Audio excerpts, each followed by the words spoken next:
Hi, good morning guys. Welcome to my YouTube channel that is Virendra Source Biology. Guys, continue with our topic urine formation in human being. In the previous lecture we discussed about difference between renin and renin with the composition of urine. In this lecture we discuss about urine formation, how will urine form in human body with excretion of urine from human being. First we discuss about urine formation and its types. Urine formation consists of three major steps. First is ultrafiltration. You recall this word ultrafiltration in Malpighian body. Then second one is selective reabsorption. I also teach about selective reabsorption, site for selective reabsorption, that is PCT, proximal convoluted tubule. Third one is tubular secretions. तो ये तीन type है guys हमारे पास में urine formation and there steps. First हम discuss करेंगे ultrafiltration के बारे में. गाइस मेजर आपको बता दूं, जिनको भी यूरिन फॉर्मेशन का कंपोजिशन याद है वो लेक्चर अच्छे से आपको समझेगा. अगर किसी ने भी अभी तक के वो प्रीवियस जो लेक्चर हमारा लेक्चर नंबर 6 अगर वो नहीं देखा है तो उसमें कंपोजिशन ऑफ यूरिन अच्छे से आप देख लो, डिस्क्रिप्शन पे लिंक दिया हुआ है गाइस. आपको मेजर याद रखना चाहिए क्योंकि हम वो एग्जांपल पुट करने वाले हैं. फर्स्ट हम बात कर रहे हैं क्या अल्ट्रा फिल्ट्रेशन. गाइस सभी को डिफाइन याद है ultra filtration. Filtration means directly बता रहा है फिल्टर आउट करना. अरे फिल्ट्रेशन हो रहा है किडनी में, अगर फिल्ट्रेशन हो रहा है तो किसका फिल्ट्रेशन होगा? ब्लड का, ना कि यूरिन का. क्योंकि यूरिन का तो क्या होता है? फॉर्मेशन. Filtration of blood. अब अल्ट्रा लिखा है, अल्ट्रा का मीनिंग क्या होता है? Under high pressure. Filtration of blood under high pressure is known as ultra filtration. First point guys कम से कम क्लियर करके रखो. 8-10 पॉइंट है, लिखते भी चलो. पहला filtration of blood under high pressure is known as ultra filtration. First define हो गया हमारे पास. दूसरा पॉइंट याद रखेंगे आप, फिल्ट्रेशन के लिए बोल रहा है तो फिल्ट्रेशन होता क्या है एग्जैक्टली? मालफिजियन बॉडी में. Second point, Malpighian body act as filtrating unit. Second point, Malpighian body act as filtrating unit. Malpighian body में कौन से दो रहते हैं? एक रहता है glomerulus and other one is Bowman's capsule.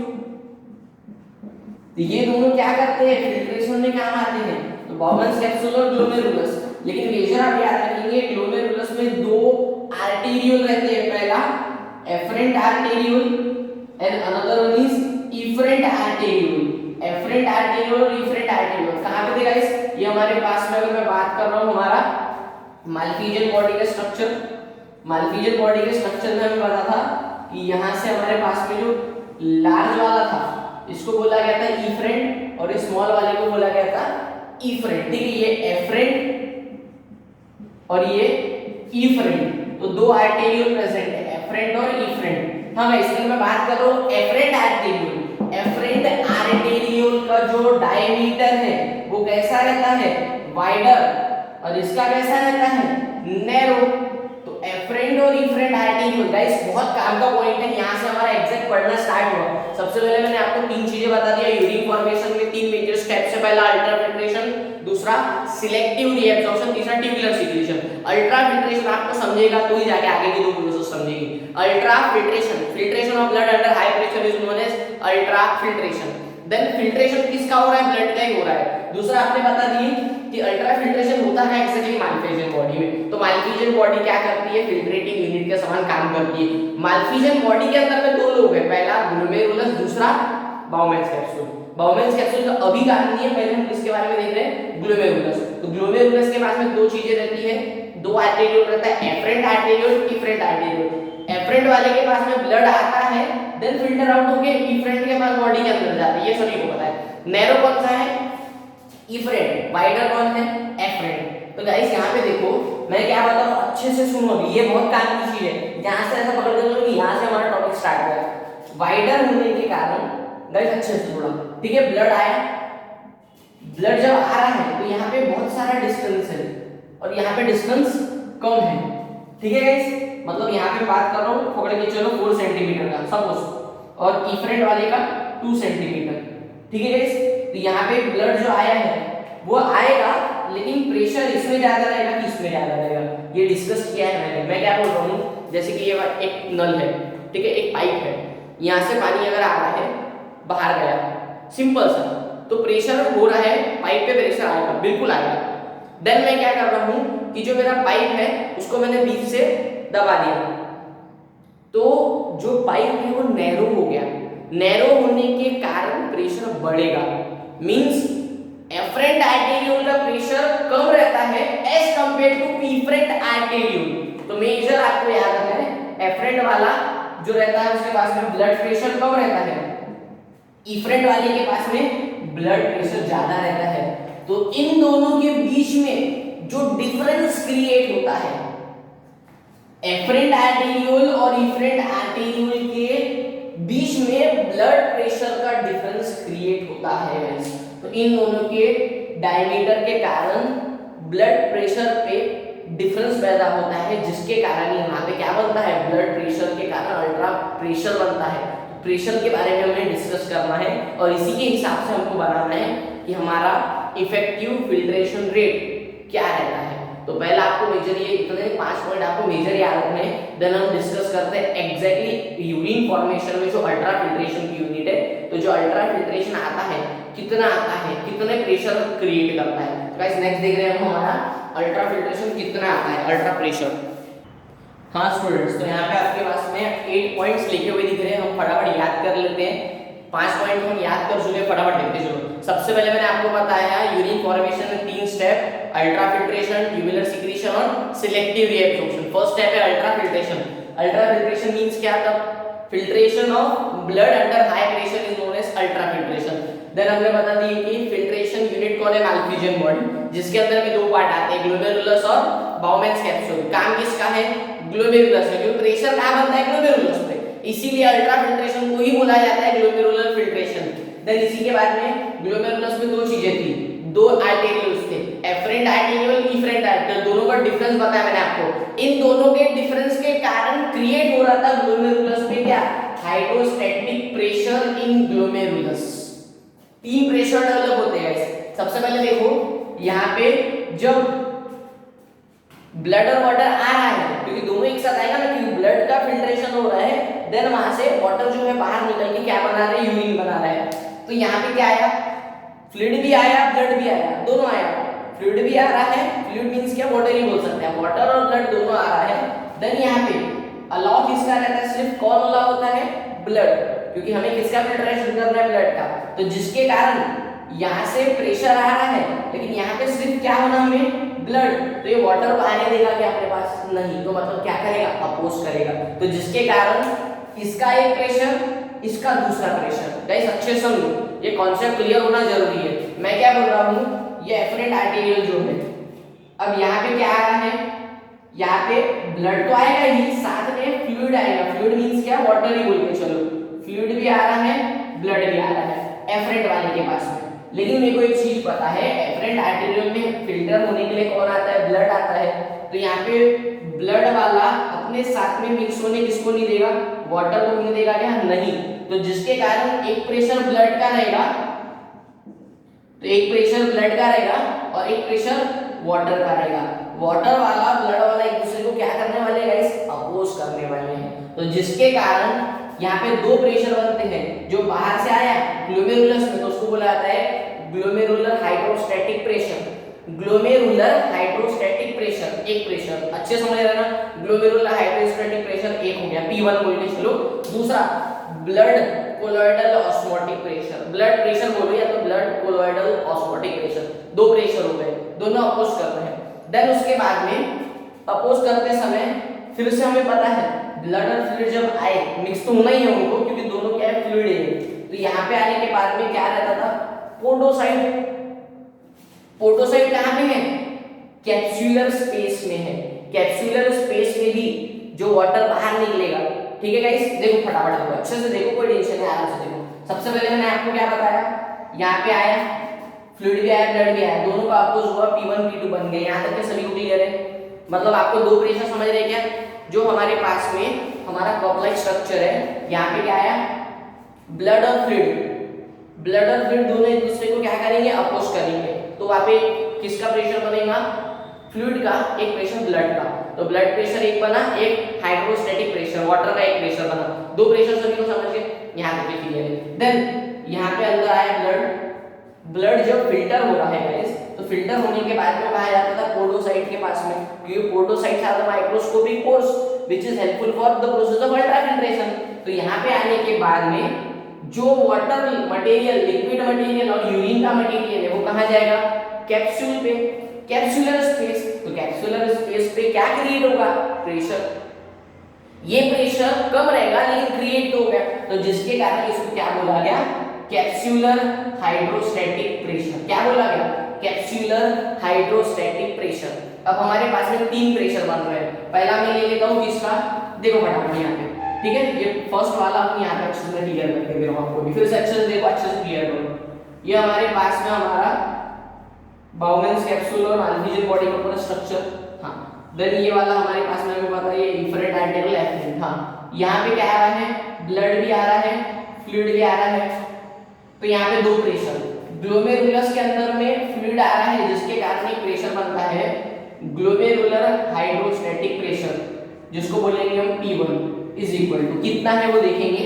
Then blood का प्रेशर आ रहा है यहाँ पे, तो जिसके कारण हमारा क्या बना, ब्लड कोलॉइडल ऑस्मोटिक प्रेशर या तो ब्लड प्रेशर बोलो, ये बन गया हमारा P2। दो प्रेशर बन गए। हाँ, देन यहाँ पे आने के बाद में हमें पता है यहाँ पे क्या रहता है, पोर्टोसाइट माइक्रोस्कोपिक पोर्स। तो यहाँ पे आने के बाद में यहाँ पे जब ब्लड आया, फिल्टर आउट होके जब यहाँ से अंदर जा रहा था, देन हमें यहाँ पे पता पड़ा जब फिल्ट्रेशन हुआ तो कुछ मटेरियल बाहर निकला, और ये मटेरियल किसका रहेगा, यूरिन का, मतलब उसमें भी फ्लूइड प्रेजेंट रहेगा। लेकिन ये बना कहाँ पे, कैप्सुलर स्पेस में। तो जिसके कारण ये प्रेशर कैप्सुलर स्पेस में बना, जिसको बोला जाता है कैप्सुलर हाइड्रोस्टैटिक प्रेशर, जिसको क्या बोलूंगा मैं, P3, जिसको क्या बोलूंगा, P3। तो हमें पता पड़ रहा है कि हमारे ग्लोमेरुलस के जो माल्फिजन बॉडी है, माल्फिजन बॉडी जो नेफ्रॉन का, वहां पे तीन प्रेशर बनते हैं। पहला glomerular hydrostatic pressure, then blood pressure, और थर्ड कैप्सुलर हाइड्रोस्टैटिक प्रेशर। तीनों बहुत इजी मैंने आपको बताया, तीनों क्लियर होते गए इससे। पहला आपको यहाँ पे जो फ्लूइड का प्रेशर आया उसको बोला कौन सा वाला, ग्लोमेरुलस हाइड्रोस्टैटिक प्रेशर। देन हमने ब्लड का प्रेशर बोले blood colloidal osmotic pressure. Then filter out होके जो वाटर बाहर निकला उसका जो फिल्ट्रेशन प्रेशर रहता है उसको बोला जाता है कैप्सुलर हाइड्रोस्टैटिक प्रेशर। कैप्सुलर ही क्यों बोला, ये समझ आएगा क्योंकि वो प्रेशर कहाँ बना है, कैप्सूल में बना है, इसलिए कैप्सुलर हाइड्रोस्टैटिक प्रेशर। तो ये बन गया P3। देन अभी हमें देखना है ग्लोमेरुलर हाइड्रोस्टैटिक प्रेशर कितना आता है। तो ग्लोमेरुलर हाइड्रोस्टैटिक प्रेशर आप याद रखेंगे, कांस्टेंट वैल्यू है 55 mm of Hg। mm of Hg means क्या, millimetre of mercury. mm means millimetre, और मिलीमीटर के बाद में Hg मतलब क्या है, मर्क्यूरी।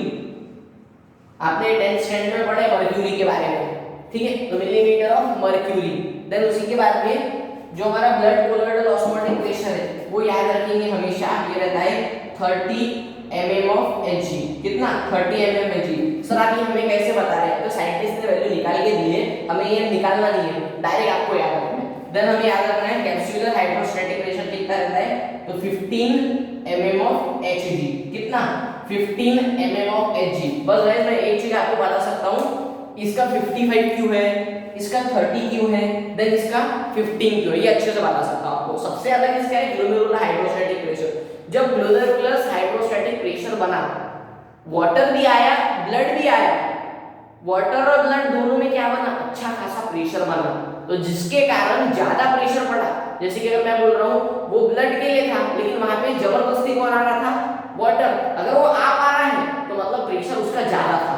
गाइस अच्छे समझ रहा ना, अगर मैं बोल रहा हूँ दो लड़के हैं, एंट्री एक ही लड़की की कहीं कहीं भी एक ही लड़के की एंट्री है, लेकिन दूसरा वाला भी क्या कर रहा है, जबरदस्ती आने की कोशिश कर रहा है, मतलब पहले वाले की जगह दूसरे वाले का प्रेशर ज्यादा पड़ रहा है, इसलिए जो फर्स्ट वाला है उसको रिप्लेस करके वो सेकंड वाला आ रहा है। ठीक है गाइस, अगर मैं बात कर रहा हूँ हमारे पास में एक रूम था, अच्छे से याद एग्जाम्पल समझो, ये एक रूम है, यहाँ पे एक लड़का रह रहा है, ठीक है, वो रोज आके रह रहा है, देन वो बाहर भी निकलता है अपने वाइफ एरिया से। लेकिन एक दिन क्या हुआ, वो लड़का जब अंदर आया तब उसके साथ में उसका एक और फ्रेंड आया, और उसने क्या किया कि नहीं अभी मैं ये भी आऊंगा आपके रूम के अंदर में, तो जबरदस्ती वो आ रहा था। मींस अगर वो आ गया तो इसका जो प्रेशर था घर के अंदर आने का ज्यादा था और इसका कम था। तो इसका कितना था, दूसरे वाले का कितना 55 mm ऑफ Hg।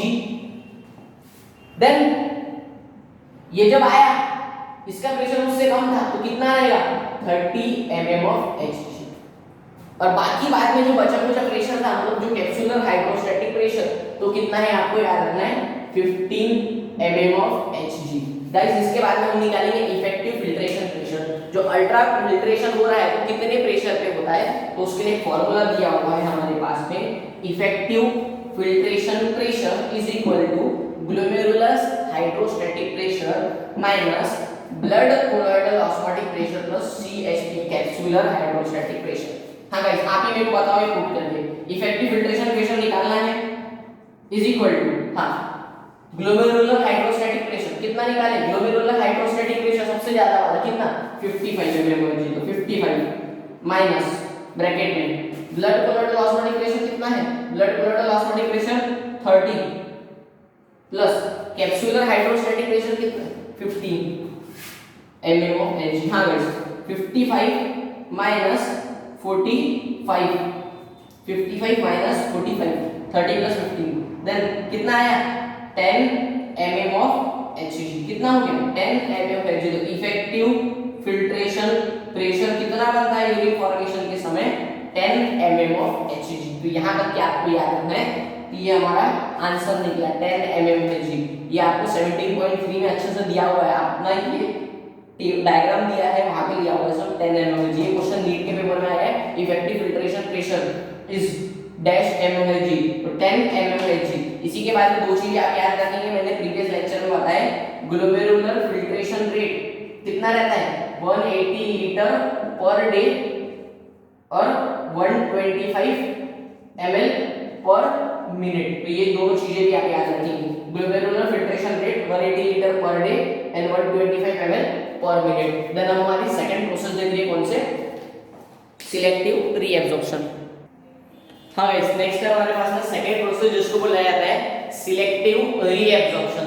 सबसे पहले मेजर आपको एक पॉइंट याद रखना है, सिलेक्टिव रीएब्जॉर्प्शन होता कहां पे तो होता है ये PCT proximal convoluted tubule. Major point आप याद रखो तो प्रॉक्सिमल कन्वोल्यूटेड ट्यूब्यूल में क्या होता है सिलेक्टिव रीएब्जॉर्प्शन। फिर बोलेंगे सर आप ऐसा क्यों है कि वही होता है, तो गाइस आपको याद होगा मैंने बताया आपको पूरे नेफ्रॉन में सिर्फ एक ही जगह क्या प्रेजेंट रहता है माइटोकॉन्ड्रिया। कहां पे पीसीटी के पास में क्या प्रेजेंट है खुद का माइटोकॉन्ड्रिया, इसीलिए वहां पे क्या होता है रीएब्जॉर्प्शन। कैसे होता है माइटोकॉन्ड्रिया तो वहीं पे क्यों होता है सब हम डिस्कस करेंगे टॉपिक में। सबसे पहला पॉइंट आपको दिख रहा है 99% फिल्ट्रेट इज रीएब्जॉर्ब्ड। 99% मतलब कैसा सर, आपको 2 मिनट पहले आपको मैंने बताया ग्लोमेरुलर फिल्ट्रेशन रेट कितना होता है 180 लीटर पर डे। अरे ग्लोमेरुलर फिल्ट्रेशन रेट होता है 180 लीटर पर डे, उसमें से मतलब आपका जो यूरिन है मतलब वाटर है बॉडी के अंदर में, सॉरी वाटर कितना रहता है टोटल 180 लीटर। 180 लीटर में से सिर्फ एक दिन में कितना बाहर जाता है 1.5 लीटर। अगर आपको दिख रहा होगा कि 180 लीटर फिल्ट्रेट होता है और उसमें से सिर्फ कितना बाहर जाता है तो कितना जाता है 1.5 लीटर, मींस कितना हो गया 1% बाहर जाता है। 180 लीटर में से सिर्फ कितना 1%, मतलब क्या होता है 99% फिल्ट्रेट क्या हो जा रहा है रीएब्जॉर्ब होता है। मतलब हमारे बॉडी से एक दिन में जितना भी क्या होता है ग्लोमेरुलर फिल्ट्रेशन रेट होता है उसका सिर्फ कितना परसेंट यूरिन में कन्वर्ट होता है 1.5 लीटर, मींस कितना सिर्फ 1% कन्वर्ट होता है काय में यूरिन में। मतलब आपको मैंने सिंपल बता दिया कितना भी यूरिन बने, जैसे कि सपोज करके चलो अगर 100 लीटर यूरिन बन रहा है तो 100 लीटर में से सिर्फ कितना बाहर जाएगा 1 लीटर बाहर जाएगा। 120 बन रहा है तो 1.2 जाएगा, अगर 180 बन रहा है तो आपको दिख रहा है 1.5 लीटर, मींस सिर्फ 1% यूरिन बाहर जाता है, बाकी 99% क्या होता है रीएब्जॉर्ब होता है। और इसी के लिए आपको याद रखना है इसमें ट्रांसपोर्ट मैकेनिज्म रहते हैं। ट्रांसपोर्ट मैकेनिज्म 2 टाइप के रहते हैं, एक एक्टिव एक पैसिव। एक्टिव मींस क्या, जहां पे किसकी नीड है एनर्जी की नीड है, जहां पे एनर्जी लगने वाली है in the form of ATP. और पैसिव मींस जहां पे एनर्जी नहीं लगने वाली है। बोलोगे सर सर आप कैसे बोल रहे हैं एनर्जी लगेगी नहीं लगेगी, तो बिल्कुल गाइस मैं बता रहा हूँ आपको, एक एक कॉन्सेप्ट क्लियर होगा आपका। हमारा फिल्ट्रेट रीएब्जॉर्प्शन और सिलेक्टिव रीएब्जॉर्प्शन कहाँ पे होते हैं? पीसीटी में। पीसीटी में दो टाइप के लोग आते हैं, दो टाइप के सब्सटेंस आते हैं। पहला आता है हाई थ्रेशोल्ड सब्सटेंस, दूसरा है low threshold substance. High threshold substance में एग्जांपल है glucose, amino acid, calcium, potassium. इन सभी का गाइस अच्छे से सुनो, ये सभी हाई थ्रेशोल्ड सब्सटेंस है। इन सभी को आपने कभी सुने क्या? कंपोजिशन ऑफ यूरिन में मैंने इनके बारे में लिखा है? बिल्कुल नहीं लिखा है मैंने। कंपोजिशन ऑफ यूरिन में है ही नहीं। मींस ये लोग बॉडी में प्रेजेंट रहते हैं लेकिन बॉडी से बाहर नहीं जाना चाहिए, यूरिन के थ्रू बाहर नहीं जाना चाहिए। ग्लूकोज की बॉडी के बाहर, यूरिन में कोई नीड है क्या? बॉडी के बाहर कोई नीड नहीं है। कहाँ पे नीड है?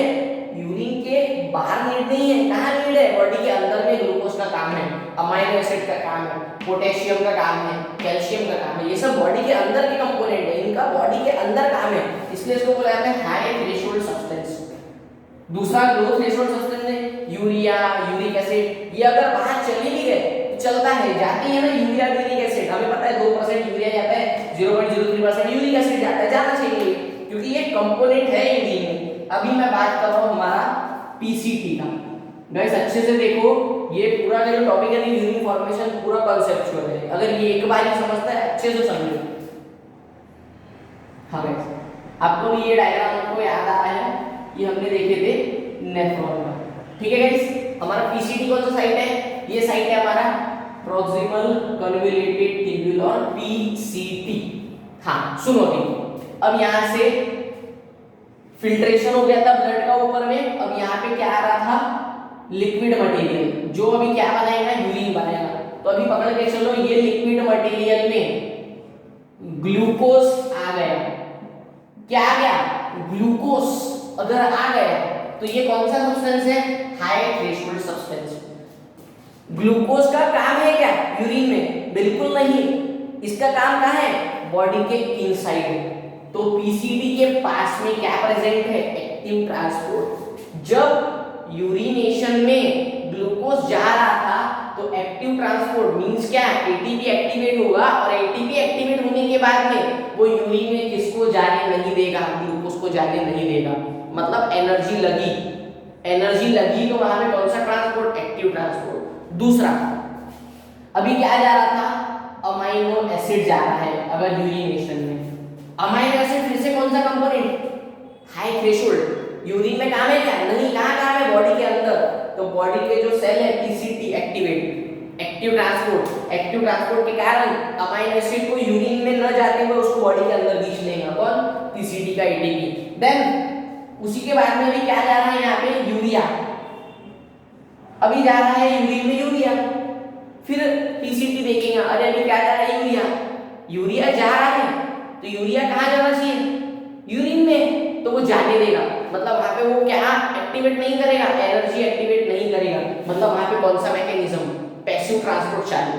अगर वहां से हाई थ्रेशोल्ड सब्सटेंस गए तो एक्टिव ट्रांसपोर्ट, अगर वहां से लो थ्रेशोल्ड सब्सटेंस गए तो पैसिव ट्रांसपोर्ट। तो गाइस ये दो चीजें होती हैं वहां पे, मतलब जो यूरिन में जाना चाहिए वो यूरिन में जाने देगा, और जिसको नहीं जाने देना है उसको क्या करेगा? रीएब्सॉर्ब करेगा। जिसके कारण प्रोसेस का नाम क्या है? Selective reabsorption. एक एक चीज को सिलेक्ट करके उसको रीएब्सॉर्ब करना। एक एक चीज को जो यूरिन में जाना चाहिए वही जाएगी, बाकी चीजें नहीं जाएंगी। तो ये आपका मैकेनिज्म है सिलेक्टिव रीएब्सॉर्प्शन। देन इसी के बाद में आपका नेक्स्ट पॉइंट है वाटर हर जगह रीएब्सॉर्ब होता है, एक्सेप्शन है, except ascending loop of Henle. मैंने आपको बताया था ये रहता है डिसेंडिंग लूप ऑफ हेनले, ये रहता है ascending loop of Henley. Ascending loop of Henley में सिर्फ क्या एब्सॉर्ब होता है? सॉल्ट, और यहाँ पे वाटर। यहाँ पे वाटर नहीं हो सकता और यहाँ पे सॉल्ट नहीं हो सकता। मींस क्या बता दिया? एक्सेप्शन है, बॉडी में हर तरफ वाटर एब्सॉर्ब होगा, एक्सेप्शन है असेंडिंग लूप ऑफ हेनले। इसलिए इसको बोला जाता है obligatory absorption of water. Define obligatory absorption of water, ये क्वेश्चन आता है पेपर में। Define obligatory absorption of water. Obligatory absorption of water क्या है? Water is reabsorbed everywhere except ascending loop of Henle is known as obligatory absorption of water. इसी के बाद में एक और क्वेश्चन आ सकता है, ऑब्लिगेटरी एब्जॉर्प्शन ऑफ सॉल्ट। तो ऑब्लिगेटरी एब्जॉर्प्शन ऑफ सॉल्ट मतलब क्या है? Salt is reabsorb everywhere except descending loop of Henry. तो ये 2 पॉइंट आपको याद रखना है, क्योंकि हमें पता है कि परमिएबिलिटी वाटर की कहाँ पे है, डिसेंडिंग वाले में, और कहाँ पे नहीं है, असेंडिंग वाले में। ये सब चीजें हमें पता है। लास्ट पॉइंट आप अच्छे से नोट करेंगे, ग्लूकोज इज मैक्सिमली एब्जॉर्ब्ड और रीएब्जॉर्ब्ड। जितने भी हाई थ्रेशोल्ड सब्सटेंस है ना, वो सभी बहुत अच्छे से क्या होते हैं, रीएब्जॉर्ब। लेकिन इसमें से सबसे ज्यादा रीएब्जॉर्प्शन किसका होता है, ग्लूकोज। आप बोलेंगे सर ग्लूकोज का ही क्यों? अगर गलती से यूरिनेशन में ग्लूकोज चले गए तो बंदे को क्या हो जाएगा, शुगर। पेशेंट को क्या हो जाएगा, शुगर। तो कभी भी ग्लूकोज यूरिन में नहीं जाना चाहिए, इसलिए बॉडी के सेल्स को क्या करते हैं, पूरा रीएब्जॉर्ब। आप बोलोगे सर थोड़ा ग्लूकोज जाता होगा कि यूरिन में?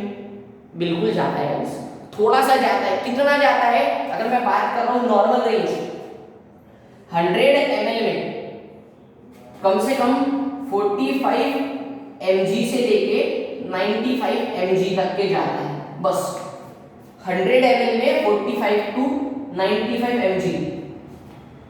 ग्लूकोज का नॉर्मल रेंज यूरिन में कितना है, 45 टू 95 mg पर 100 ml ऑफ ब्लड। तो अगर मैं बात कर रहा हूं कितना नॉर्मल है, तो ये है। एबनॉर्मल कितना है? आप बोलोगे सर ये नॉर्मल है, तो इसके कारण डिसीज नहीं होती। तो एबनॉर्मल कितना है? अगर ये वैल्यू 160 mg हो गया पर 100 ml, अगर ये 160 और 160 से ऊपर हो गया, 160 से अबव हो गया, तो उसके कारण एक डिसीज होती है जिसको बोला जाता है डायबिटीज मेलाइटस। क्या बोला जाता है? Diabetes mellitus. आपने अभी तक के डायबिटीज सुने हैं, अब मैं आपको डायबिटीज के टाइप पढ़ाऊंगा। एक है डायबिटीज मेलाइटस, नेक्स्ट पढ़ेंगे हम डायबिटीज इंसिपिडस। 2 टाइप है डायबिटीज के। डायबिटीज मेलाइटस शुगर रिलेटेड है, डायबिटीज इंसिपिडस वाटर रिलेटेड है। 2 टाइप के डिसीज रहते हैं। यहां तक ये क्लियर हुआ गाइस? अच्छे से फटाफट शॉर्ट में बताता हूं, अच्छे से सुनो फटाफट। देखो मेरे तरफ, सबसे पहले मैंने आपको बताया सिलेक्टिव रीअब्जॉर्प्शन।